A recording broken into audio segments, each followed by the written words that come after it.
Hello and welcome to From the Newsroom.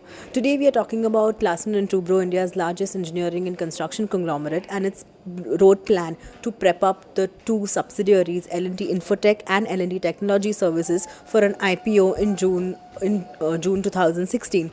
Mint met Mr. A.M. Naik, the chairman of the group, and he discussed some of the plans that they are trying to implement towards the IPO listing. I have PR Sanjai with me. So Sanjai, Mr. Naik said that they are prepping up these two companies for a big IPO, a twin IPO in any time after June 2016. The process would start. What is the main strategy behind listing these two companies? As we see, these two are not related to the core business, that is engineering and construction. See, the basic plan, just to put things into perspective, this is, for second time L&T, India's largest engineering and construction company, in bringing a company's unit to public.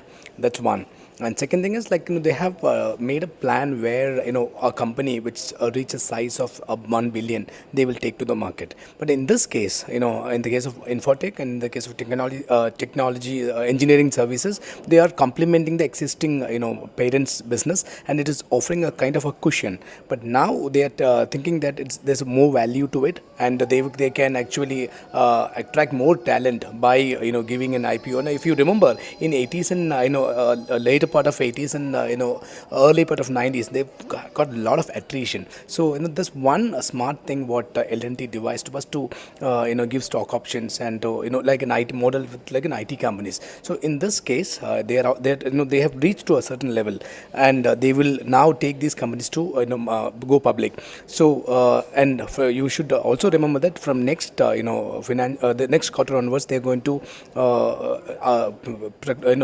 come out with the results on a consolidated basis. So they can enjoy the cushion of these two companies, the units, like that is one is Infotech and one is engineering services, and with the consolidated financials, they won't actually lose that on a broader balance sheet perspective. So Sanjay, analysts are also saying that this might be a good chance for the company to get a fair value of its subsidiaries, because it's not listed right now. Analysts are just valuing it according to some set benchmark. So once the management comes out with like stronger disclosures, it's going to help it to unlock value. But there's one more interesting point that an analyst brought up, was that it might also lead to a future stake sale in the company, where they could capitalize this big value unlocking and use the proceeds in the assets. Do you think this strategy may work for the company? Of course, it's a valid point. If we spoke to M. Naik was telling that they will be going for a mid-sized acquisition for this IT companies, and he's also hinted about giving stock options. So he's very clear about retaining talent